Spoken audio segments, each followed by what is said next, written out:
Middle East War of June of 1967 caused major changes to the maps, the people, and the governments in the Middle East. The early morning of June 5th exploded with the surprise attack of the Israeli Air Force on the Egyptian airplanes on the ground. 80% of the Egyptian Air Force was destroyed. By June 7th, Israel had destroyed the air forces of Egypt, Syria, and Jordan. They had control of the Sinai Peninsula, Jerusalem, the West Bank, and Gaza. On June 8th, the USS Liberty, America's most sophisticated intelligence ship in 1967, was attacked by Israeli air and naval forces in international waters, 13 miles off of El Arish in Sinai. 34 Americans were killed. 172 were wounded. The Israeli and American governments pronounced the attack as a case of mistaken identity. Issi Rehar was the chief of Israeli naval operations. He reported a ship had shelled the port city of El Arish. So I think around 12 o'clock, I decided to order 3 MTBs, motor torpedo boats, from the port of Ashdod. Are you sure you can't see any kind of an identification? And all the words came back, no. If you will be sure that it is a military ship, you can hit it. The first Mirage pilot radioed, "Oil is spilling out into the water." Another added, "Great, wonderful, she's burning, she's burning." And El Arish commander reported, "He's hit her a lot, there's an oil slick in the water."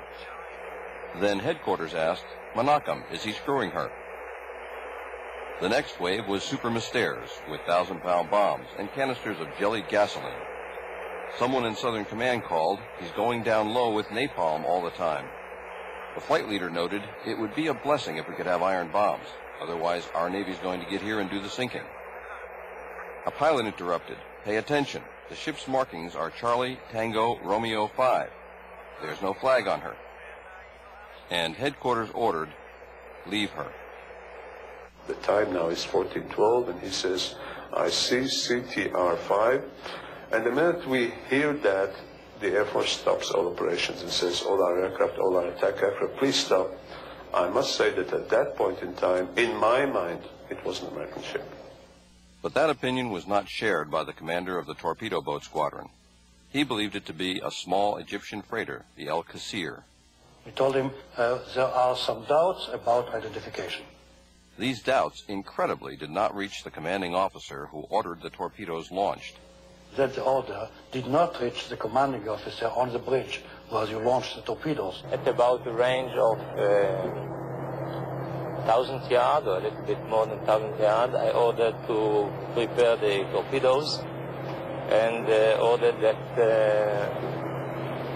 all commanders will take the action of firing torpedoes.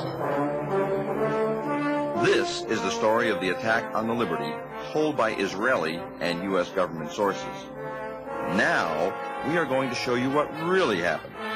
The survivors of the 294-man crew of the USS Liberty will tell you their story.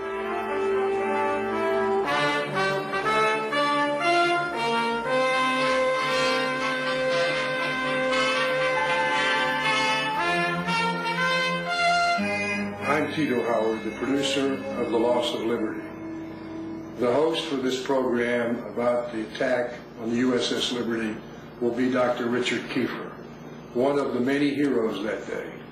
Dr. Kiefer was the only doctor aboard Liberty. He had a gunshot wound, he had a burn, he had a broken right kneecap, and he had 11 pieces of shrapnel in his abdomen, which he kept together with a life jacket. That man stood on those legs for 28 consecutive hours, saving American lives and limbs. This film should shock decent Americans. Above all, men and women who've served in America's armed forces. It will shock particularly as it was an attack not by terrorists implacably opposed to the United States, as is the case of the USS Cole.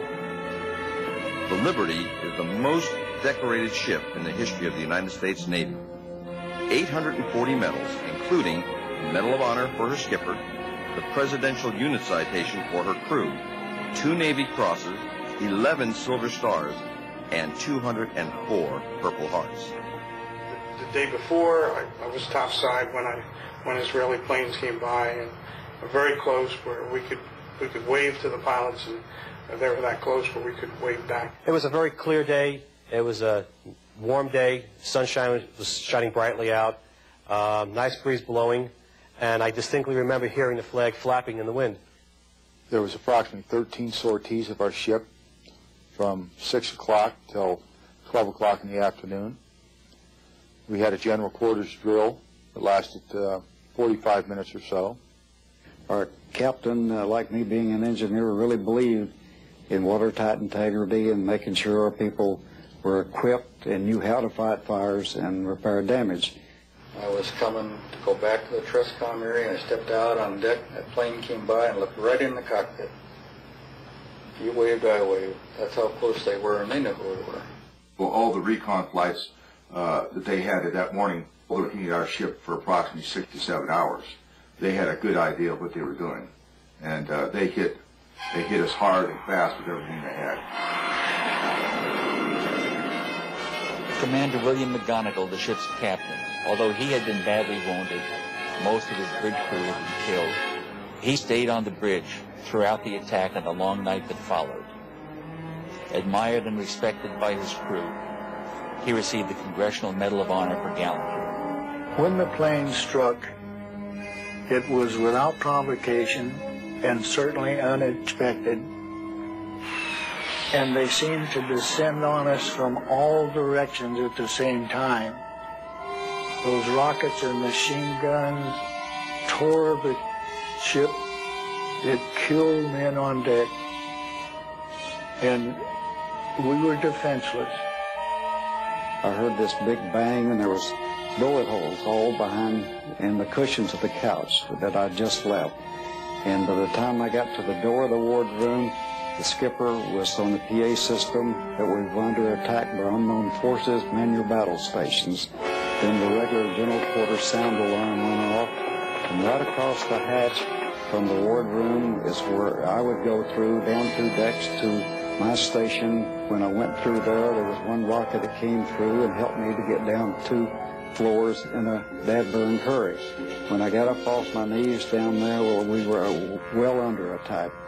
And the skipper again was on the phone system telling auxiliary radio to get word out to anyone that they could that we were under attack by unknown forces and we were in the need of help. My reporter station was Radio Central.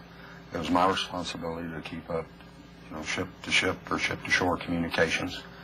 And out on deck in Radio Central, we were taking rounds through the bulkheads. There was 2 55-gallon drums of gasoline just outside the bulkhead on the 01 level that had caught fire from the strafing run, and that was heating that outside bulkhead and peeling the paint off on the inside. There was a lot of smoke in the compartment. There's holes where we were taking rounds where the sunlight shining through, and it was a real surrealistic look. I was topside, fighting fires and doing other damage control work throughout the duration of the attack. At the same time, I was able to observe the jets flying overhead, and I also observed the American flag flying from the mast. At no time did that flag hang limp from the mast. I was one of the 2 signalmen on the USS Liberty when the ship was attacked, and my only job during the attack was to make sure that the flag was flying, so every few minutes I would walk out at the signal bridge up at the mast. And fighting what fire we could with what little water I could give the people topside for the fire, it was really a problem. So that on the first pass they knocked out our ability to call for help. The one remaining antenna, which I had shut down,